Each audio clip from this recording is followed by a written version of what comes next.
Élise Marcotte qui fait de la nage synchronisée dans la vie de tous les jours. Bonjour Élise. Bonjour. Comment vas-tu? Ça va très bien. Oui. Est-ce que c'est un temps mort pour toi dans ton sport présentement? Oui, on vient juste de tomber en vacances samedi dernier. Ça fait du bien? Oui. Ça fait du bien.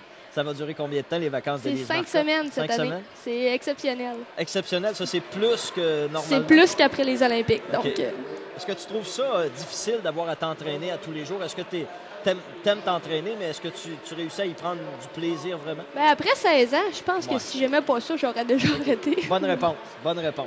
La nage synchronisée, tu as découvert ça fait 16 ans, c'est ça que tu me dis? À l'âge de 5 ans? Oui. Donc, j'ai découvert ça. J'ai pas vraiment découvert ça. En fait, je faisais mes couleurs dans le temps. C'était les couleurs qu'on faisait pour apprendre à nager. Donc, je faisais mes couleurs, puis la monitrice trouvait que j'avais du talent dans l'eau, puis j'avais l'air d'aimer ça. Donc, elle a proposé à mes parents de m'inscrire en natation, nage synchronisée au plongeon. Puis c'est comme ça que j'ai commencé. J'ai eu la piqûre. J'ai fait 1 fois semaine, 2 fois semaine, 3 fois semaine. Sport-études primaires, sport-études secondaires, équipe nationale et maintenant. Est-ce que tu te fixes des objectifs par semaine, par mois, par année? Comment tu vois tes compétitions? En fait, c'est des objectifs d'équipe qu'on se fixe parce qu'on est une équipe de 8 ou 10, dépendamment des compétitions qu'on fait. Et puis, les objectifs, en fait, dépendamment des compétitions, d'habitude, à chaque compétition, on a un objectif à atteindre, soit de performance, souvent plus de performance que de résultats, parce qu'on est un sport jugé et résultat, on n'a pas vraiment le choix. Oui.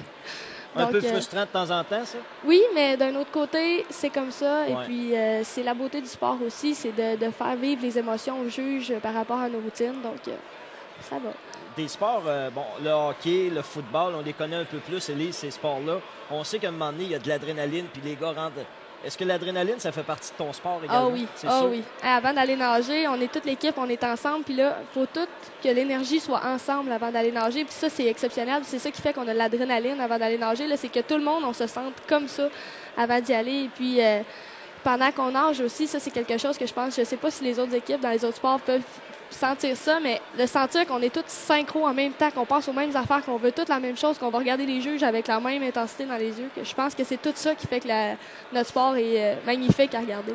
Vous êtes 8 dans ton équipe? Oui, ça dépend 8 ou 10, dépendamment des épreuves. C'est quand même pas évident, là. Ça fait beaucoup de bras et beaucoup de jambes à synchroniser. Oui, c'est ça, c'est beaucoup de travail.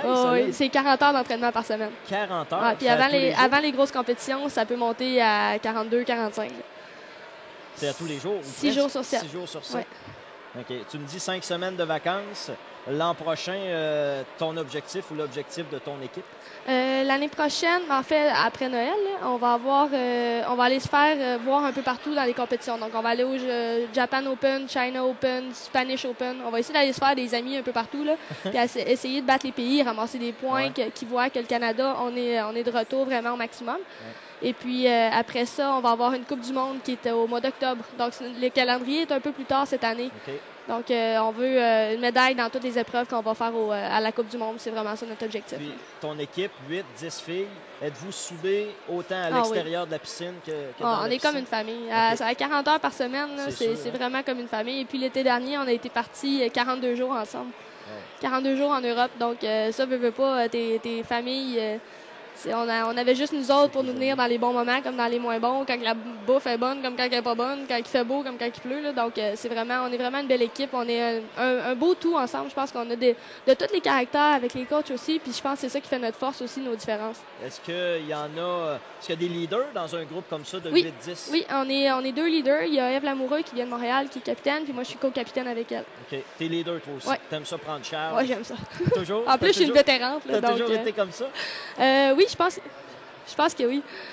OK. Puis ça, est-ce que ça veut dire que même quand tu commençais, tu essayais quand même de donner des j'essayais de m'impliquer. Ouais. J'essayais, quand je m'entraînais à Québec, j'étais d'un plus forte aussi. Donc, c'était moi qui avais beaucoup d'expérience, que j'étais allée m'entraîner ailleurs. Donc, c'était vraiment... j'essayais de montrer un petit peu plus aussi. Hey, tu sais, j'ai vu comment on fait ça, puis j'essayais de m'impliquer, mais j'ai vraiment toujours aimé ça. Tu me dis quand je m'entraînais à Québec, donc là, tu t'entraînes... Je m'entraîne à Montréal maintenant. On est centralisé à Montréal. Okay, on est 24 nageuses à être centralisées à Montréal. OK, donc tu demeures à Montréal à l'année longue maintenant. Oui, malheureusement. Malheureusement. Tu as le droit de le dire, puis je te comprends très bien. mais je reviens à Québec aussitôt que je suis en congé quand même. Mais ça te permet, puis ça vous permet quand même de découvrir du pays. C'est le fun. Oui, ça c'est sûr. Ça, c'est un aspect qu'on pense pas toujours, mais C'est ça qui est plaisant, les Ouais. compétitions internationales. Oui, oui, vraiment. Est-ce que les Jeux olympiques, c'est un focus pour vous autres Oh oui, également? focus, on veut une médaille en 2012, on la lâche pas des yeux, puis c'est vraiment notre objectif, puis on travaille fort pour. Puis, tu sais, même en vacances, on sait qu'il faut travailler quand Oui. même. Là, on n'est pas vraiment en vacances 100%, là, on a quand même un petit t'entraînes. entraînement à faire Ouais. 3-4 fois semaine. Là. Tu n'es pas capable de rester en place, de toute façon, j'imagine. Non, c'est un peu dur.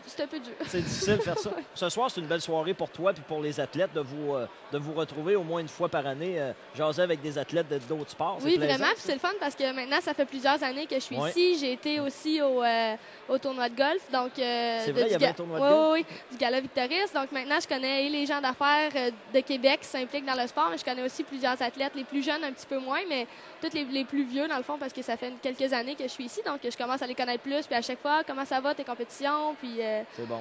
c'est Ton très golf, plaisant. vas-tu bien? J'encourage les As-tu une golfeurs. autre question? C'est ça que tu veux me dire? Ouais, c'est ça. OK. Élise, merci beaucoup d'être passée. Au début de l'émission, je parlais beaucoup de dépassement de soi puis de persévérance. C'est certainement arrivé dans ta carrière de 16 ans que un soir, tu es revenu chez vous, tu as appelé un de tes chums ou une de tes chums, tu as dit là, c'est assez, moi je veux plus rien savoir de ça. Moi, je vous dirais que les 42 jours cet été, quand on est arrivé à la 21e journée, puis là, on a fait « Oh mon Dieu, il en reste encore la moitié. » Qu'est-ce qui fait que tu t'accroches, que tu continues? Parce que tu Ben, aimes ça assez? c'est la passion. Oui. Ouais, c'est vraiment la passion. Pourquoi je fais ça? Pourquoi ça fait 16 ans que je fais ça? Oui. Pourquoi je me lève à tous les matins à 6 heures pour Oui. aller me pitcher dans une piscine? Oui. Ben, c'est vraiment parce que j'aime ça. J'aime travailler en équipe. J'aime avoir un objectif puis me défoncer pour y arriver. C'est vraiment le mix de tout ça qui fait qu'un athlète va se lever le matin puis va aller s'entraîner puis va se défoncer à l'entraînement. C'est ça, exactement. Est-ce que tu te vois dans le futur? Est-ce que tu vois loin dans le futur ou si tu essaies de garder ça le plus réaliste Pour possible? l'instant, je me fixe à 2012. Après ça, je vais voir où est-ce que la passion m'amène. Si OK. j'aime encore trop ça, je vais continuer. Puis si jamais ma passion s'arrête à 2012, ben, ça va arrêter là. Est-ce que c'est un sport que tu peux pratiquer encore pendant longtemps? Vu que c'est très, très, très exigeant physiquement, on a quand même des limites physiques à... Ah oui? Ouais, c'est pas... ça Tu dépend me dis des pas qu'à pays 21 aussi. ans, tu commences Non, à être vieille. OK, c'est beau, parfait. pas encore, là, OK. mais on peut pas aller jusqu'à 30, 35 ans comme Ah non. d'autres sports. Là, non. OK.